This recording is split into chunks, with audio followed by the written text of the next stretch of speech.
Glória a Deus.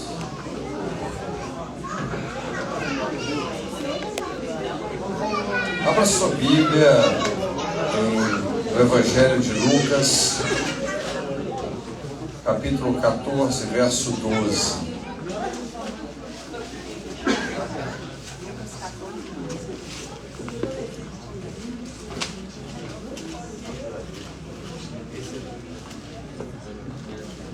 Lucas, capítulo 14, verso 12. Estão aí? Beleza? E quando deres um jantar ou uma ceia, não convides os teus amigos, nem teus irmãos, nem teus parentes, nem vizinhos ricos, para não suceder que eles, por sua vez, te convidem e sejas recompensado.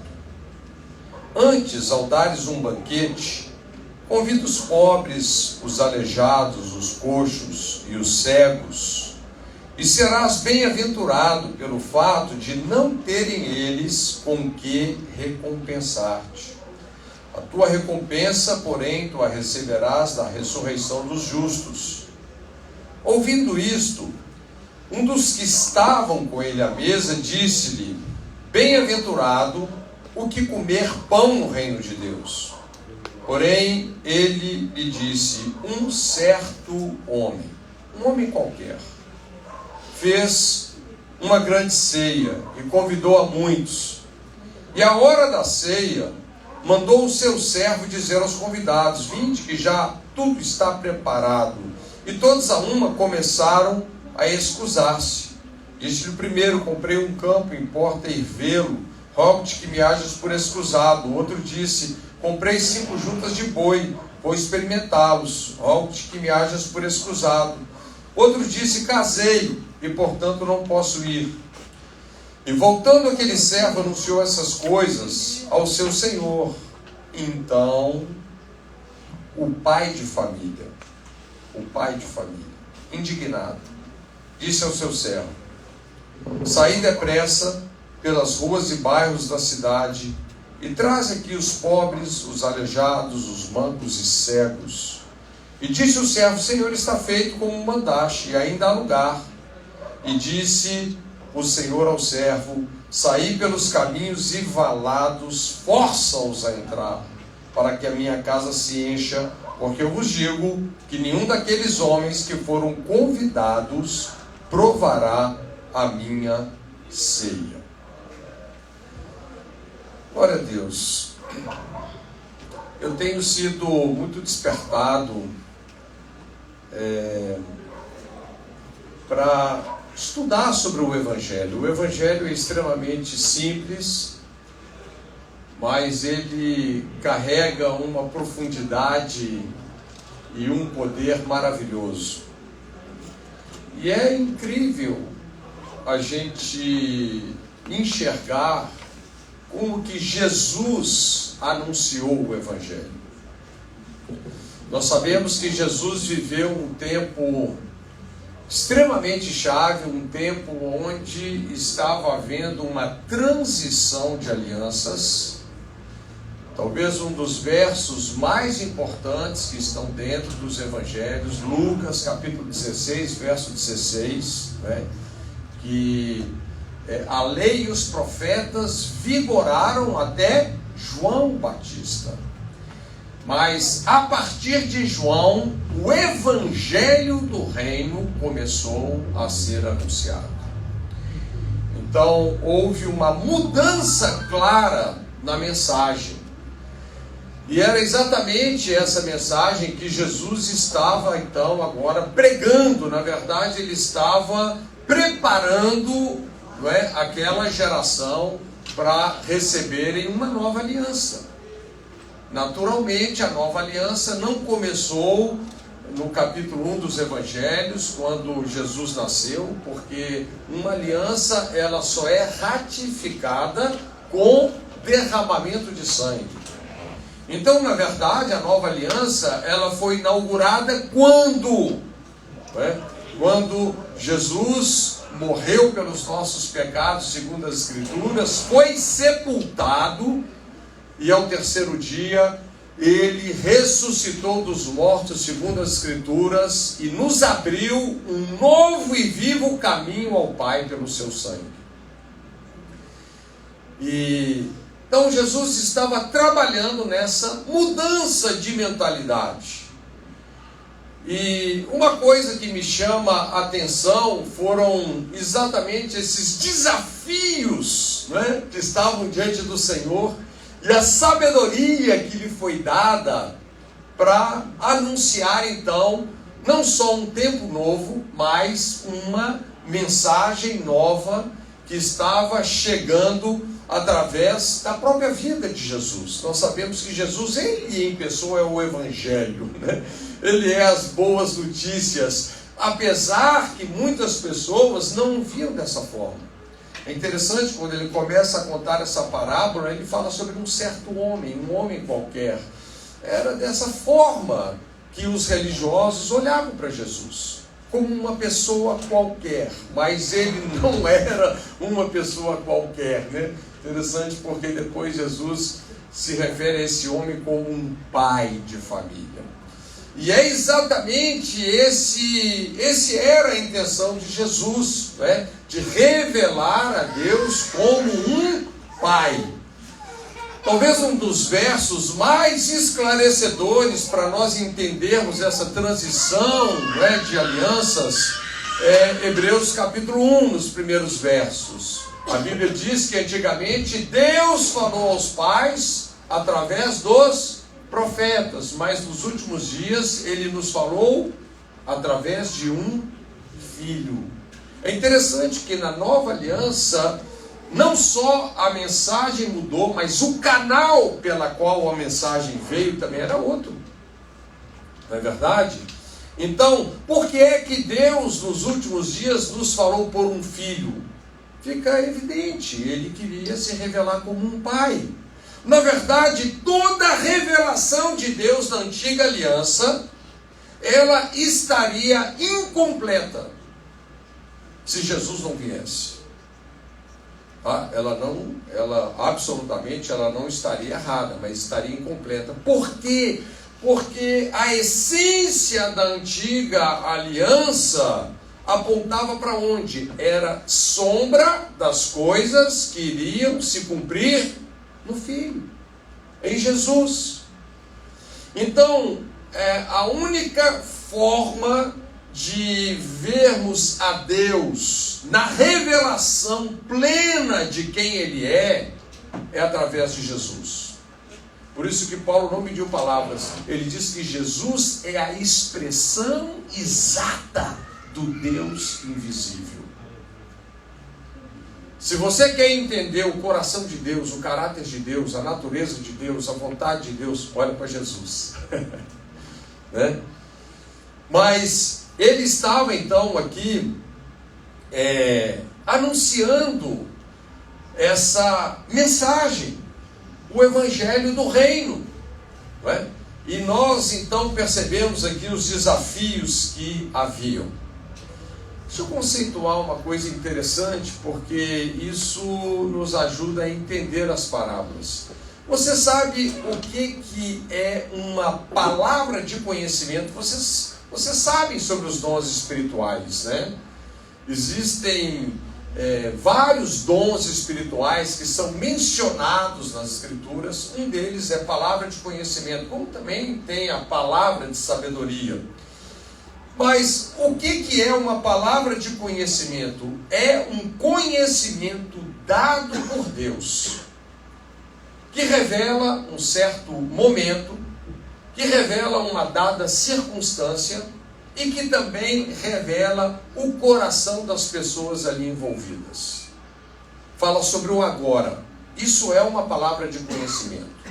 Ela elucida, ela traz luz, né? Ela revela não só um momento específico do agora, como o coração dessas pessoas ali envolvidas. Jesus, quando falava as parábolas, eu quero assegurar isso para você, todas as parábolas que Jesus contou eram palavras de conhecimento. Elas revelavam o que estava acontecendo naquele tempo. Se você já teve o privilégio e a experiência de ler e reler os evangelhos, você vai ver que não é difícil você perceber algumas coisas que, né, aqui no caso, coisas que os religiosos queriam muito esconder. Jesus estava o quê? Revelando. Jesus estava pregando nos telhados, literalmente. Mas é interessante porque essa parábola ela começa aqui com uma dica, né, muito importante. Se você quer ser uma pessoa generosa, e generosidade tem a ver com expressar graça, então, se você quer ser uma pessoa generosa, aprenda a proteger o seu coração. É importante isso, Ou seja, Jesus estava ensinando sobre nós agirmos nesse sentido sem esperar nada em troca. Isso é interessante dentro do coração dessa parábola, porque na verdade, esse homem, quando ele faz esse banquete, esse homem qualquer, esse certo homem, quando ele faz esse banquete, ele convidou algumas pessoas para sentarem à mesa. Não havia, eu creio que, pelo espírito da parábola, não havia a menor intenção nesse homem em convidar pessoas para sentar àquela mesa, porque ele esperava algo em troca deles, apesar de aparentarem ser as pessoas mais importantes. Mas é interessante porque isso vale para os dois lados. Às vezes existe esse lado de pessoas que convidam outras porque querem receber algo em troca, mas existe um outro lado também de pessoas que são convidadas e elas se sentem assim, elas sentem que elas podem então retribuir aquela pessoa de alguma forma. E essa segunda coisa era o que realmente estava acontecendo aqui. Pessoas que achavam que tinham muito. Pessoas que achavam que tinham mais para dar para aquele homem que mostrou generosidade a eles, do que receber a generosidade deles. É interessante, essa é a marca das pessoas que não entendem o Evangelho. Como Paulo fala, quem primeiro deu a ele para que ele possa retribuir. Olha, as pessoas que não entendem o Evangelho são aquelas pessoas que querem viver a vida cristã baseado no que eles podem então fazer para Deus. Como eles podem retribuir a Deus. Sabe, a Bíblia diz em Salmos que a nossa redenção é caríssima. Você poderia fazer tudo e esgotar as suas forças e os seus recursos, você não ia nem fazer cosquinha no que ele fez por você. Isso é uma dica importante, Mas nós precisamos proteger o nosso coração dessa forma. O que a mão direita deu, a esquerda não viu. Sabe, esse é o coração, essa é a mentalidade, que era a mentalidade de Jesus, que melhor coisa é dar do que receber. Então a Bíblia fala que um certo homem fez uma grande ceia e convidou a muitos. É interessante porque nós temos aqui uma das tradições mais importantes dentro da cultura do Oriente Médio, que expressa um forte princípio de hospitalidade. É muito interessante isso. Uma das coisas mais importantes culturalmente falando se chama hospitalidade. Isso também falando de cultura bíblica, tá? Você sabe qual é o primeiro adjetivo que que um presbítero, que um pastor, que um líder da igreja neotestamentária precisa de ter? Talvez você ache que ele tem que... né? Não, mas é hospitalidade. Hospitalidade. Né? Compartilhar, não é verdade? Abrir o coração para receber, para abençoar, não é? Para ser generoso. Funciona dessa maneira. Então, nós encontramos aqui Jesus contando essa parábola que estava muito contextualizada, né? Culturalmente falando ali dentro dos valores do Oriente Médio, vamos colocar assim, né?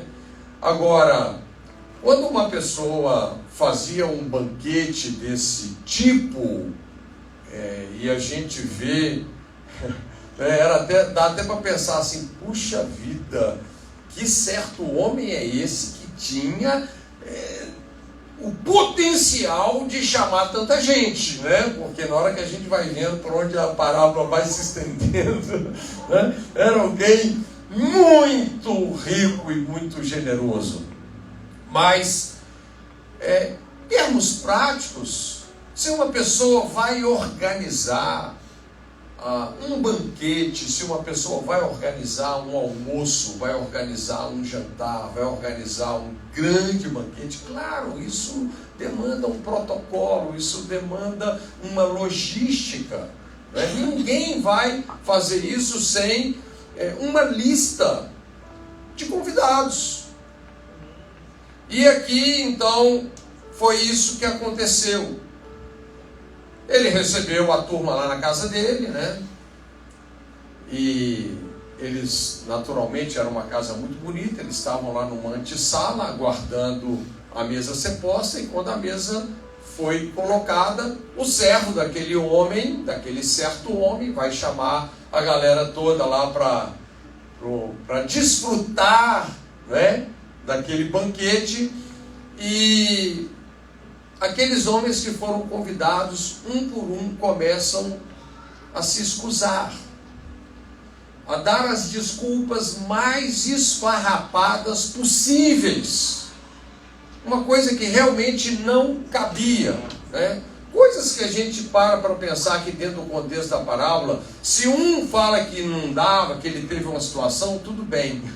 Mas quando todos os que foram convidados começam a se desculpar e dar desculpas esfarrapadas, ficou muito claro que eles queriam melar o banquete daquele homem. Caracteriza-se de uma forma muito clara um complô aberto, né? Quando a gente vai entender aqui o que aconteceu, né? A gente vai ver dentro do contexto as desculpas que eles deram, sabe, seria mais ou menos assim, um virou e falou assim, rapaz, não é que eu esqueci, cara, de cortar a grama do meu jardim, vou ter que ir lá em casa agora cortar a grama do jardim. Outro cara, esqueci de pôr a comida do meu gato, né? Deixa eu voltar lá em casa, né? E pôr uma comidinha lá pro gato. Cara, rapaz, eu esqueci de pagar a conta de água, vou ter que ir lá, sabe? Coisas desse tipo, porque culturalmente, quando a gente olha aqui, o primeiro falou que tinha comprado um campo e que tinha que... Gente, examinar um campo dentro do contexto ali do Oriente Médio era uma coisa que durava meses. A pessoa tinha que saber no inverno, onde que o sol bate, onde que o sol não bate, a qualidade do solo, água, um monte de coisa, né? Enfim, todas as desculpas que eles deram aqui. O outro disse que comprou 5 juntas de boi, tinha que experimentá-los. Ninguém compra uma junta. O que é uma junta de boi? São 2 bois treinados para trabalhar juntos, né? Então, enfim, não quero perder muito tempo com isso, mas o fato é que esses caras, literalmente, eles estavam agindo ali para melar aquele banquete. né? E a Bíblia então diz, e voltando aquele servo, anunciou essas coisas ao seu senhor. Então agora não era mais um certo homem. Então o pai de família, indignado, essa palavra indignado, ela é extremamente importante, ela revela muita coisa nessa palavra. Indignado, disse ao seu servo. O que é que ele disse? É interessante porque eu não sei se você já viveu uma situação assim, que você carregou água na peneira para uma pessoa. E aquela pessoa te pagou o bem que você fez para ela com o mal.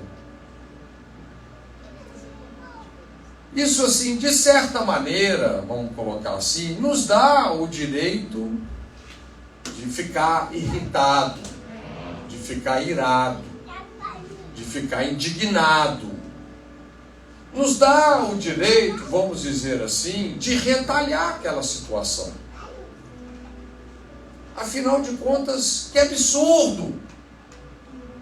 Mas a coisa mais incrível aqui dessa parábola, né? Porque as desculpas eram inaceitáveis. E aquele homem, então, ele tem que lidar com toda aquela situação, aonde claramente ele ficou chateado. Você imagina, você faz um baita de uma festa para várias pessoas, todo mundo a uma fala que não vai. Cara, o que eu vou fazer com tanta comida? Né? Como é que vai ser isso? E aqui vem a grande dica dessa parábola. Esse homem, ele decide ressignificar aquela ira. E ele então pega toda a energia que aquela ira produziu e ele transforma aquilo em generosa graça. Tá bom, já que esses aqui não querem, vamos chamar a galera toda. Né? É exatamente isso que ele faz aqui. Agora, como a gente estava falando, essa parábola é uma palavra de conhecimento. Ela estava revelando o coração desses judeus religiosos. Estava trazendo à luz o que eles queriam esconder. Gente, pessoas invejosas não suportam pessoas generosas. Isso é muito forte. E essas pessoas aqui que nós sabemos, né, Jesus claramente estava revelando o coração de quem? Daqueles religiosos, né, que não apenas suportavam pessoas generosas, como esse tipo de gente se sente profundamente insegura quando não são elas que fazem a cena. Quando não são elas que estão em evidência. E por isso que nós vemos claramente como que esses religiosos, eles foram pessoas profundamente estigmatizadas por uma mentalidade de ciúmes e de inveja. Esse aí era o coração desses caras, né? Provavelmente na hora que a turma que queria melar o banquete saiu, né? Cada um deu uma desculpa que tinha algo para fazer. Mas isso aqui fica por conta da minha imaginação. Na verdade, eles saíram dali e foram para a casa de um deles. E já estava tudo combinado. O assunto fica aí pela sua imaginação e criatividade. O que eles foram falar a respeito? Esse era o coração dessas pessoas. Mas o que o homem fez, né, pai de família indignado, disse ao seu servo. Talvez a lição mais importante nessa parábola: não permita que a ingratidão de outras pessoas defina você. Porque nós vamos ter que lidar com isso, de uma maneira ou de outra, né? Se eu perguntar assim, quem é que já teve que lidar com a ingratidão de alguém? Né? Everybody. Então, não permita que a ingratidão de outras pessoas defina você. Aquele homem era um homem generoso e ele continua sendo generoso. Aliás, ele pegou toda aquela energia da ira, da indignação que ele ficou, e ele ainda se tornou mais generoso. E ele fala: saí depressa pelas ruas, bairros da cidade, traz aqui os pobres, os aleijados, os mancos e os cegos. Gente, é um negócio de doido, né? Porque quem era essa turma aqui? Era a turma que os religiosos não gostavam. Era a turma que era desqualificada pela lei que os religiosos pregavam. Eram aquela turma que não podia nem chegar perto do templo. Mas eram os caras que se tornaram piolhos ali da pregação de Jesus. Eram aqueles que Jesus falou a respeito deles: bem-aventurado aqueles que têm fome e sede de justiça, porque eles serão fartos. E chegou o momento deles. Literalmente. Mas é claro que o ponto mais alto dessa parábola é a cruz.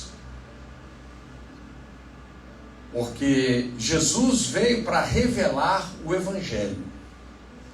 E você sabe, não existe Evangelho sem cruz. Paulo, quando define o Evangelho, ele coloca 3 coisas fundamentais para você entender e garantir que você realmente sabe o Evangelho e prega o Evangelho. Ele disse: o Evangelho que eu vos preguei, 1 Coríntios 15, o Evangelho que eu vos preguei é que o Senhor Jesus, segundo as Escrituras, Ele morreu pelos nossos pecados, foi sepultado e, segundo as Escrituras, ressuscitou dos mortos. Morte, sepultamento e ressurreição. E é claro que a cruz, não é? Tem tudo a ver com isso. E como essa parábola é uma parábola que vincula o Evangelho à generosidade, uma generosidade extrema. Você imagina, né? Eu e você, nós nos tornamos filhos de Deus pelo Evangelho. Sabe o que significa ser filho de Deus? Significa que agora a herança de Jesus é sua. Será que tem uma expressão de maior generosidade do que essa? Não existe nada mais generoso do que o Evangelho. Nada mais gracioso do que o Evangelho. Nada, absolutamente nada. Então, queridos, a cena mais forte do Evangelho é essa: o Senhor crucificado. O Senhor pendurado entre os céus e a terra, como um sinal de vergonha, assumiu o nosso pecado, a nossa condição, para nós assumirmos a dele. É muita generosidade. Agora, como é que nós entendemos o Evangelho? Como é que nós entendemos a cruz? Lembra que eu estava falando para vocês que Jesus viveu um momento de transição de alianças.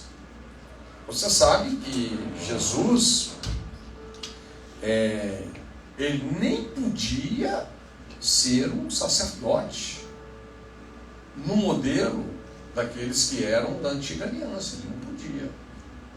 Porque o sacerdócio era segundo a ordem de Levi. Jesus, ele é o leão da tribo de Judá. né? Então era uma outra coisa que estava acontecendo aqui. Quando nós pegamos a revelação de Deus na antiga aliança, no Antigo Testamento, né? É bom a gente diferenciar, porque às vezes tem pessoas que confundem a antiga aliança com o conteúdo do Antigo Testamento. A gente não pode confundir essas duas coisas não, tá? O conteúdo do Antigo Testamento, ele, né, como a gente fala, né, Jesus, ele está escondido nesse conteúdo do Antigo Testamento e está revelado no conteúdo do Novo Testamento, né? Agora, quando a gente fala sobre a antiga aliança, a aliança foi uma aliança feita com a nação de Israel. E havia um mediador para essa aliança, né? Que foi um homem chamado Moisés. E toda aliança tem os seus termos, e os termos dessa aliança foi a lei, tá?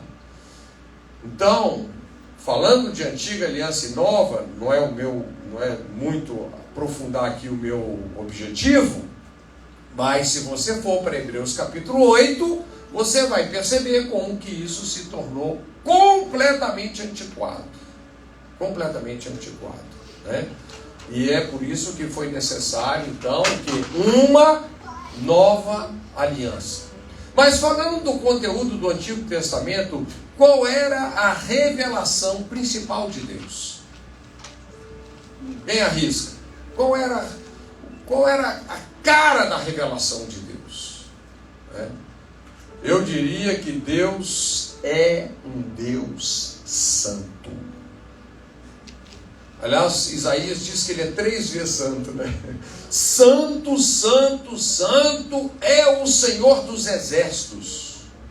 Uma revelação perfeita a respeito de Deus. E quando eu e você pensamos sobre a santidade de Deus, qual é a primeira coisa que vem para a gente? Eu te falar, a santidade de Deus exige, ela exige que todo pecado seja punido.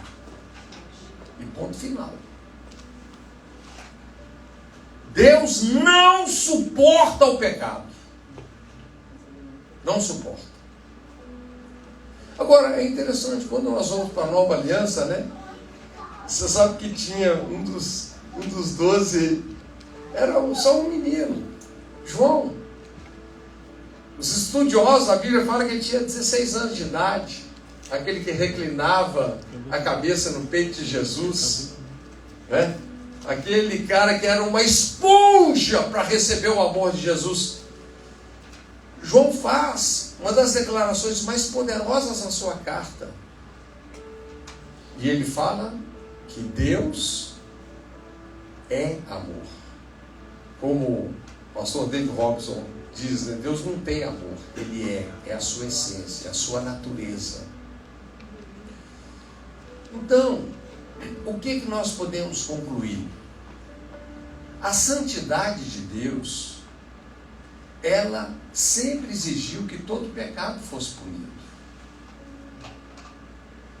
Se nós fôssemos ver a Deus por essa perspectiva, eu e você estávamos fadados a olhar para Deus como que olhando para um juiz. E você sabe que a lei é assim, né? A lei é como um juiz. Ela é impessoal. Ela é impessoal. Ela foi escrita em tábua de pedra. Ela é fria. Ela define o pecado e condena o pecador. Não tem sombra de dúvida. Então, pela santidade de Deus, eu e você deveríamos olhar para Deus na qualidade de um juiz. Mas quando nós olhamos para a revelação de Deus na nova aliança, esse Deus que é amor, o amor fez com que Jesus fosse punido por nós. Obrigado. E cumprisse a exigência da santidade de Deus. Agora, você sabe que um pecado, um delito, ele não pode ser punido 2, 3, 4, 5 vezes. Mas só tem isso em foco.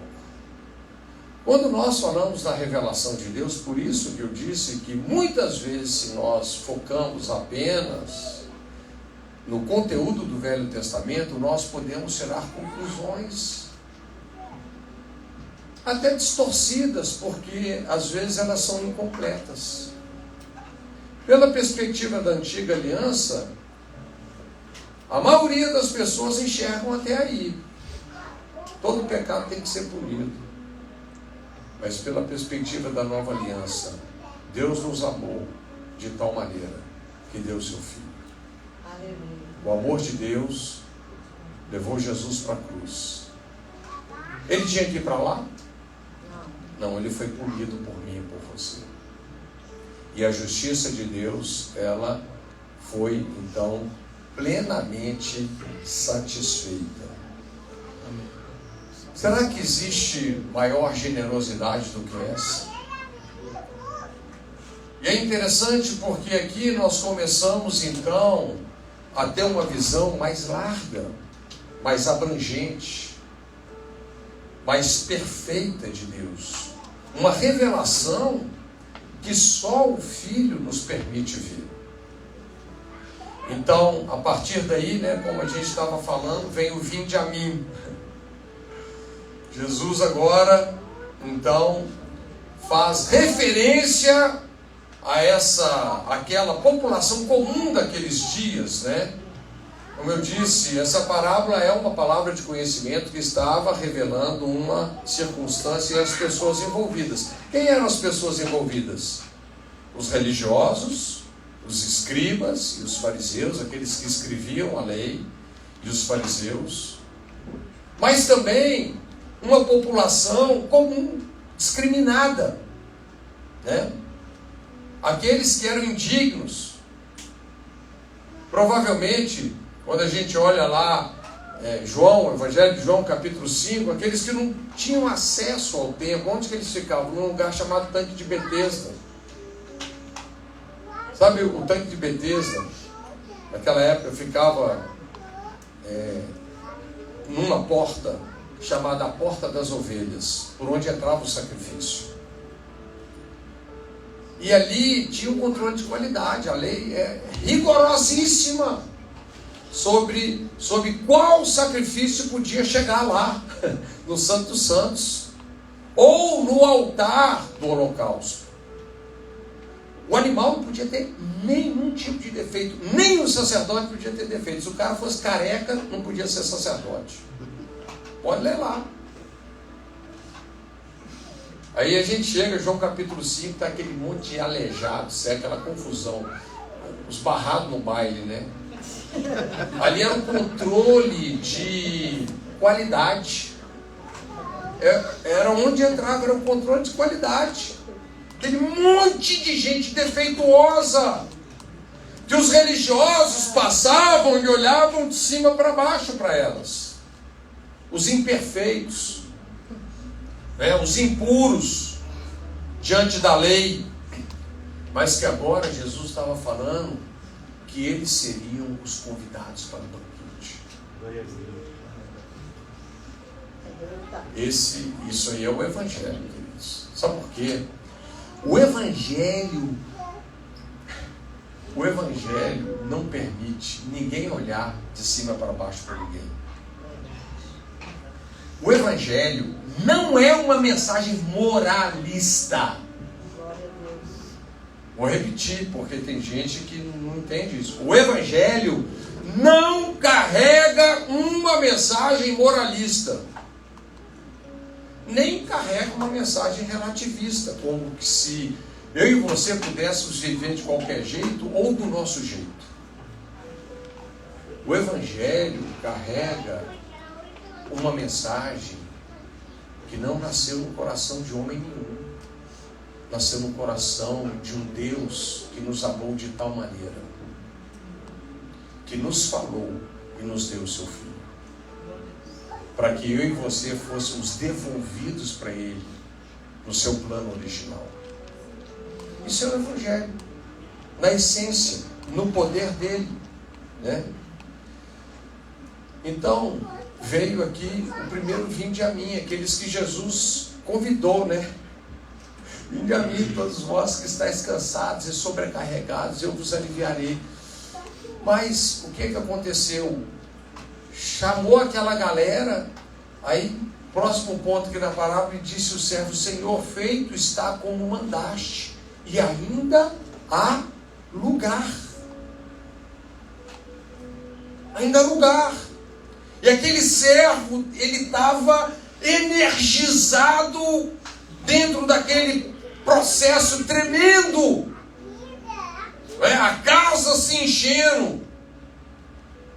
Então, ele fala: e disse o Senhor ao servo: sai pelos caminhos e valados, força-os a entrar para que a minha casa se encha.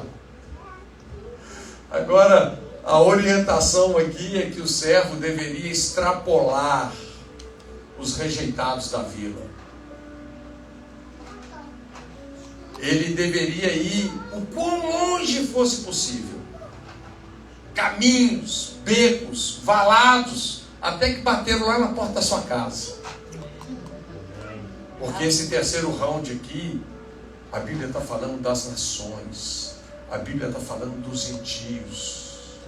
Como João, o evangelista, disse: Jesus morreu pelos pecados do mundo inteiro. Que coisa tremenda, queridos. E a palavra forçar aqui, ela precisa ser bem entendida. Essa palavra força-os não faz alusão a obrigar uma pessoa que não queria ir num banquete. Veja, qual é o contexto aqui? Gente, um gentio, naquela época, ele nem chegava perto do templo. Você lembra do centurião?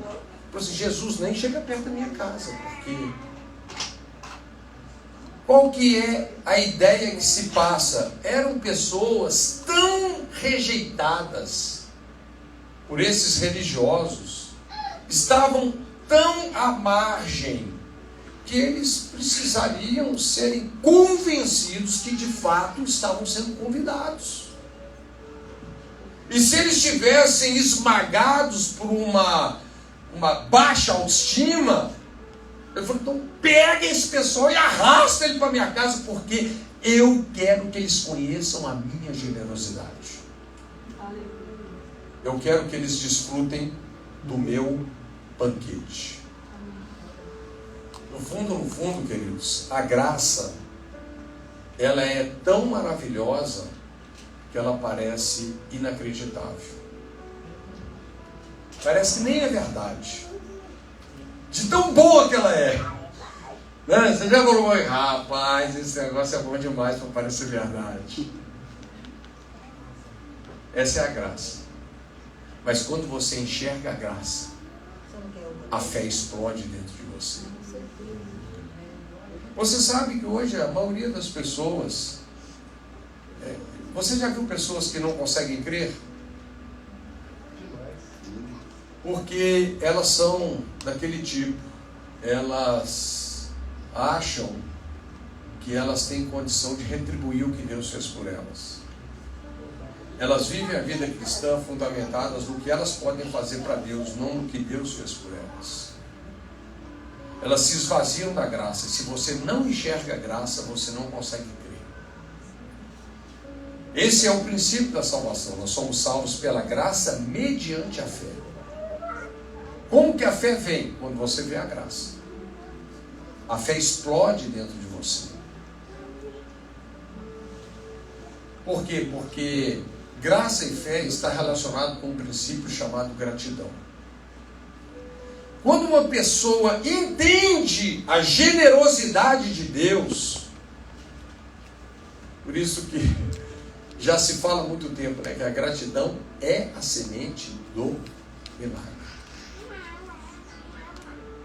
Então funciona dessa maneira. Agora, em contrapartida, eu vou terminar aqui. A ingratidão, ela é a maior expressão que pode ter de reprovação. Porque eu vos digo que nenhum daqueles homens que foram convidados provará a minha ceia. Isso aqui também tem que ser dito. Isso aqui tem que ser dito. Agora, vocês já pensaram que ser salvo é questão só de responder um convite? Só de falar sim. Tem gente que você prega o evangelho para ela, ele está assim, mas Jesus, ainda não deixei de fazer aquilo, ainda não. Ele está pensando no que ele faz ou deixa de fazer. O evangelho não tem nada a ver com isso. O evangelho tem tudo a ver com o que Cristo fez por você. Como que dependesse de você ter acesso ao reino de Deus pelas coisas que você faz ou deixa de fazer. E não por aquilo que Cristo fez por você. Quem vai colocar essas coisas em ordem dentro da gente, né, é a vida de Deus que vai entrar em nós. Como que nós vamos agir e reagir e responder com uma suposta obediência antes mesmo de desfrutarmos da mesma natureza espiritual que Deus desfruta? Ninguém consegue seguir uma pessoa que ele não compartilha a mesma natureza espiritual. Por isso que é importante entender isso, né? Nós não obedecemos para ser salvos. Nós somos salvos para então viver uma vida de obediência. Obediência é importante? Claro! Mas coloca ela no lugar certo. Porque senão nós só vamos vender religião para as pessoas. E não foi isso que Jesus veio fazer. Mas olha para vocês verem. Ser salvo, então, é questão de atender um convite. Ali haverá choro e ranger de dentes, quando virdes Abraão, Isaque e Jacó, todos os profetas no reino de Deus, e vós lançados fora. E virão do oriente, do ocidente, do norte e do sul, assentar-se-ão à mesa no reino de Deus. E eis que derradeiros há que serão os primeiros, e os primeiros há que serão derradeiros. Derradeiros é últimos, tá?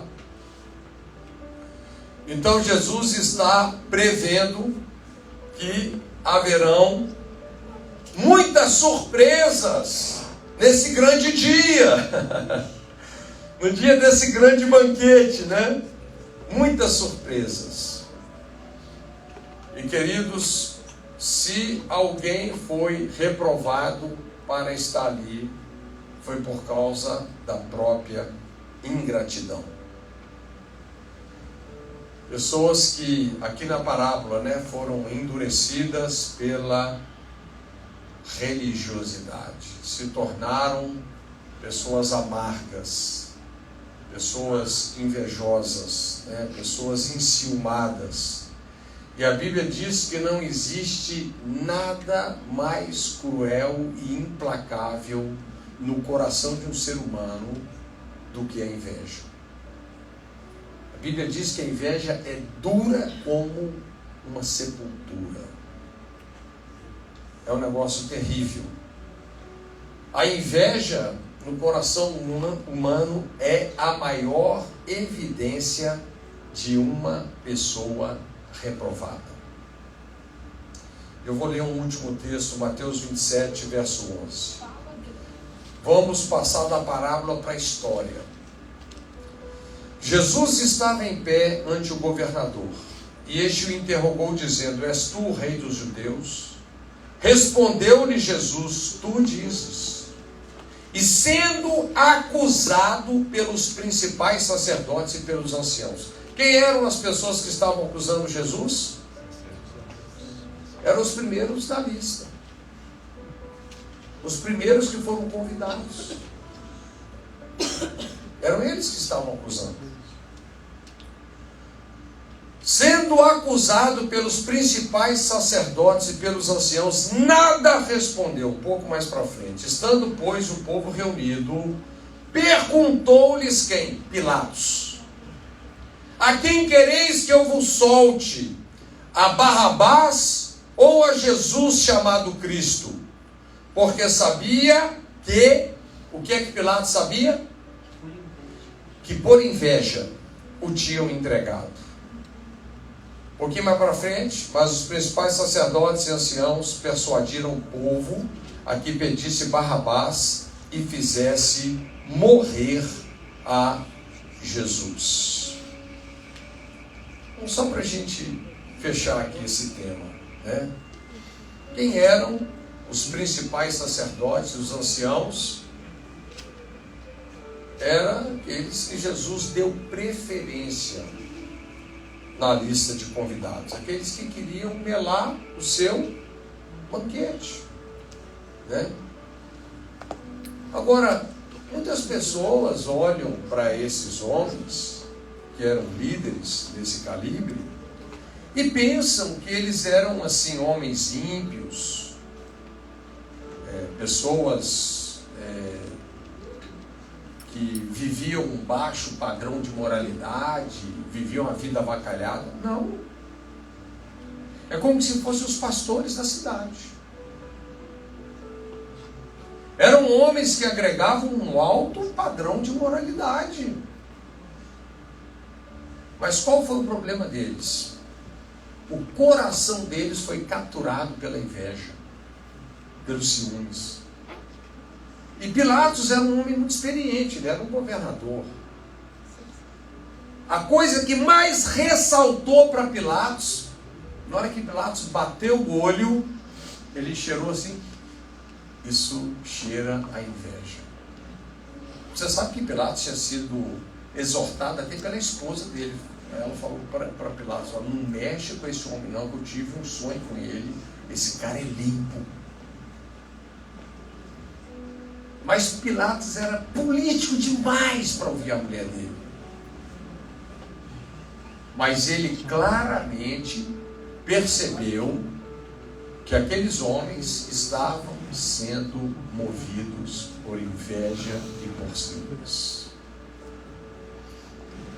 Na verdade, quando eles induzem o povo a gritar, eles convenceram o povo.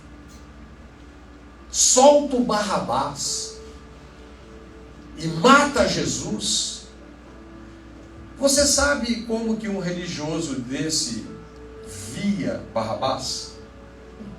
Barrabás era um lixo de gente para esses caras.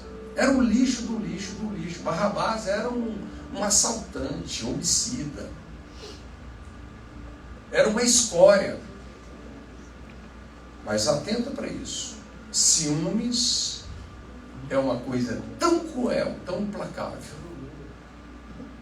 que fez com que aqueles homens que tinham um alto padrão de moralidade dentro da religião julgasse tudo na lata do lixo. Porque eles não podiam suportar o sucesso de Jesus. Vocês lembram como é que começou, né? Quando Jesus começa o ministério pregando, a turma toda falando assim, rapaz, esse Jesus não prega igual os escribas e os fariseus, não. Ele prega como quem tem autoridade, em outras palavras.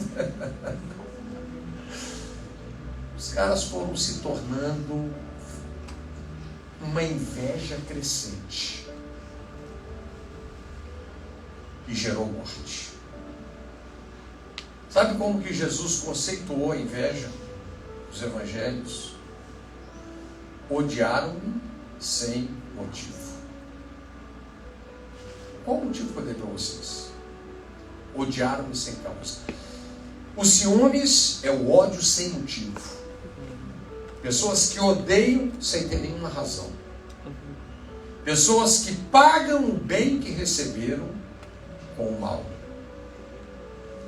E por isso, nessa parábola, Jesus disse, fiquem atentos, porque esses não sentarão mais na minha mesa. Muitas coisas nas nossas vidas, e esse é o princípio do Evangelho, o princípio da cruz. Não deixa a ingratidão de pessoas definirem você. Dê um significado novo para isso. Não deixe as pessoas tornarem você uma pessoa endurecida, uma pessoa ensimismada, uma pessoa fechada. Continue abrindo o seu coração. Responda com mais generosidade. Deixa o Evangelho fluir através da sua vida. Mas o Evangelho vai nos dar uma visão clara para a gente saber separar, né? Vamos colocar aqui o amor altruísta de uma inveja amargurada. Vocês lembram de Tiago, capítulo 3? Como que ele separou a sabedoria do alto da sabedoria terrena, animal e diabólica? Porque é interessante, né? Tem uma sabedoria que ela começa na terra. Ela vira animal. Daqui a pouco tem diabo nesse negócio. Mas tem uma sabedoria que é do alto, que derruba o espírito faccioso e a inveja amargurada. Uma sabedoria que primeiramente é pura, pacífica, moderada, cheia de bons frutos, de misericórdia, sem hipocrisia e sem parcialidade. Essa foi a sabedoria de Salomão. Você lembra daquele episódio, a espada de Salomão? Me dá a criança aqui.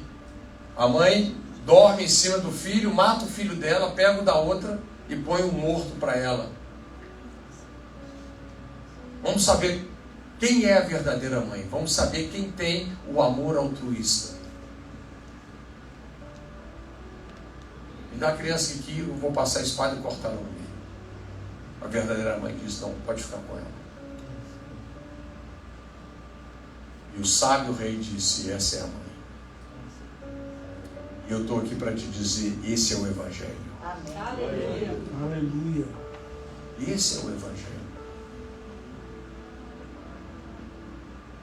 O Evangelho poupa você de querer retribuir a Deus. Eu estou falando que nós não vamos fazer nada para Deus. Eu estou falando do nosso acesso a Ele, né? Porque a outra parte do Evangelho é Cristo vivendo em nós, como esperança da glória. As obras da fé fluindo. Talvez uma das mensagens que a igreja mais precisa entender é separar, né? Como a gente tem que separar uma sabedoria terrena, animal, diabólica da sabedoria do alto, a gente tem que aprender a separar as obras da lei das obras da fé. Porque quando a palavra da fé enche o nosso coração, ela nos move. Ela nos move de uma forma tremenda.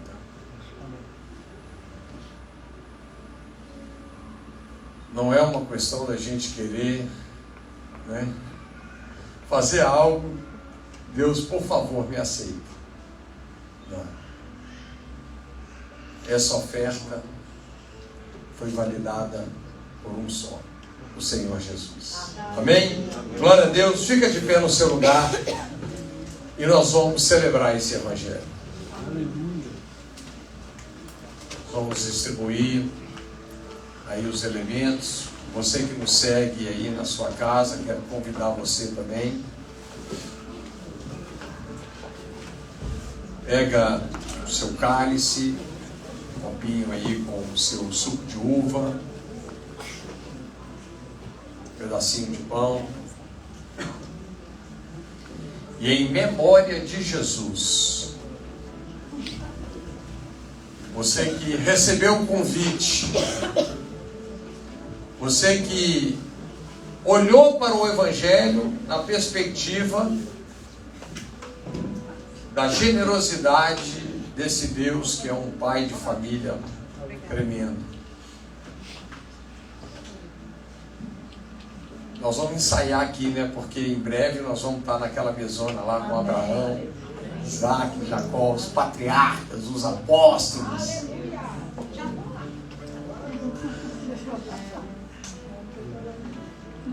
E bênção. O Evangelho do Reino de Deus. Essa é a mensagem que a igreja tem que pregar.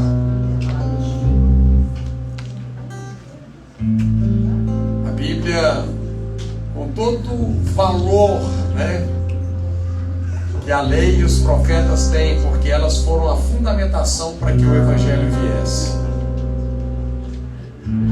Mas o que está escrito na minha Bíblia e na sua é: ide por todo mundo e pregai o Evangelho, boas notícias. Um Deus generoso, maravilhoso, amoroso. Obrigado, Jesus. Obrigado. Glória a Deus.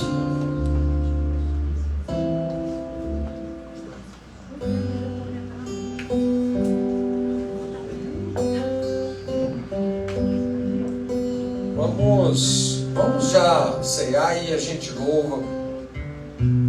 Pega o seu pão, pega o pão, em memória de Jesus. Eu sei que é só um pãozinho, fisicamente, mas eu gostaria que, com esse pão na sua mão ainda, feche os seus olhinhos, usa a sua imaginação. Sabe o que esse pão significa? Que Jesus foi partido por você naquela cruz. Esse cálice, sabe o que ele significa? Ele verteu o seu sangue por nós. Significa que todos os nossos pecados foram perdoados. Ele foi punido para nós sermos perdoados. Ele foi ferido para sermos curados. Ele foi feito pecado com o nosso pecado, para nos tornarmos justos, filhos, herdeiros. Ele foi amaldiçoado naquela cruz. Maldito aquele que for pendurado no madeiro, para que nele fôssemos abençoados com toda sorte de bênçãos. Consegue ver a mesa espiritual que está nesse pãozinho pequenininho? Pequenininho aqui, ó, pãozinho. Mas a mesa é grande. Atende a necessidade de toda a humanidade. Louvado seja Deus. Então, em memória de Jesus, e declarando que com gratidão você recebeu esse benefício e essa generosidade, coma o pão e toma o cálice.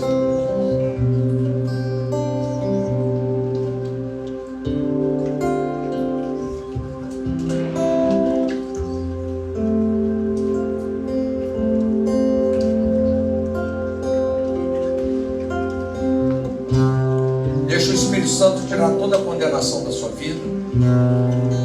Quer dizer, quero declarar que toda doença saia do seu corpo.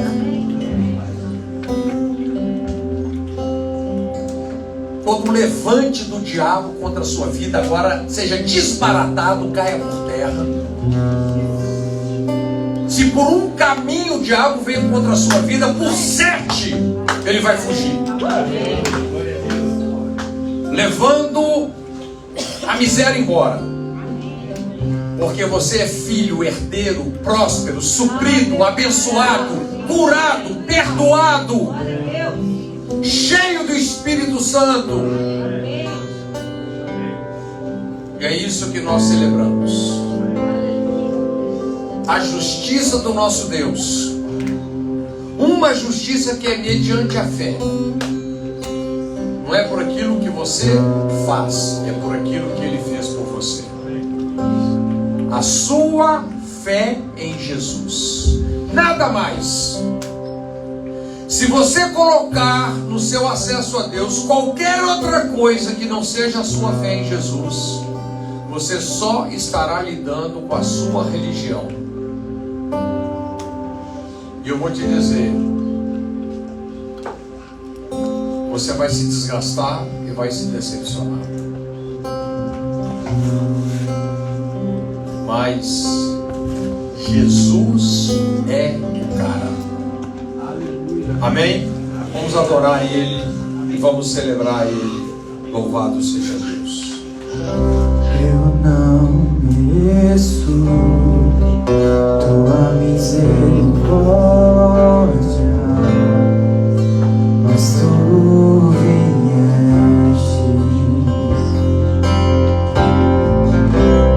de longe, escutei tua voz chamando meu nome.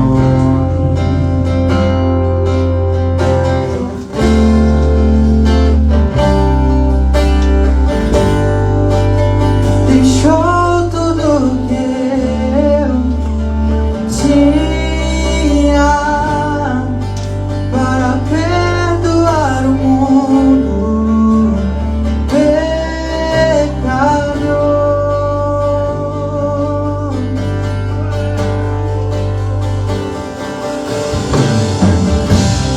Meu Salvador, meu resgatador,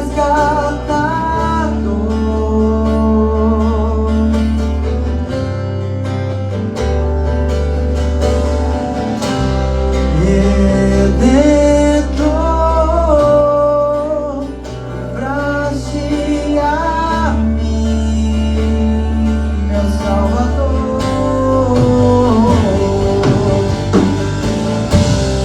meu Salvador,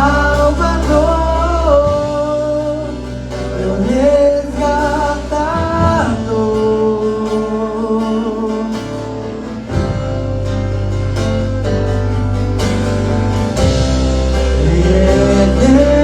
Redentor, livraste a mim.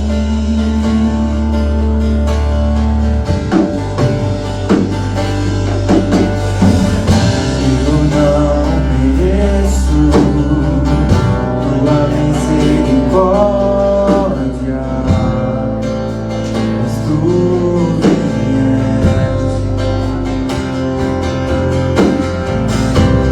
de longe,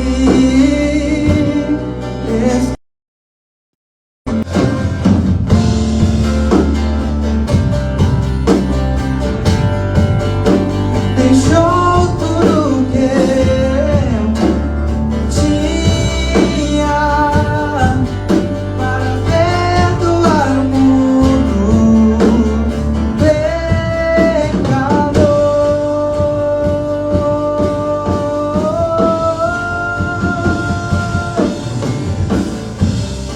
Meu Salvador, meu resgatador,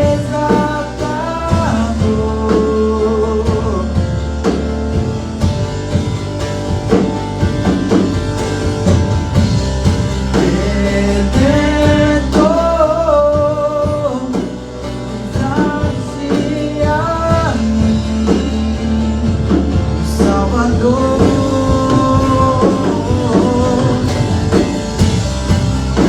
meu Salvador, meu resgatador,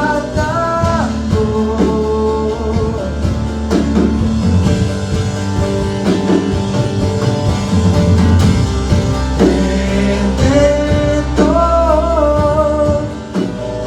livraste a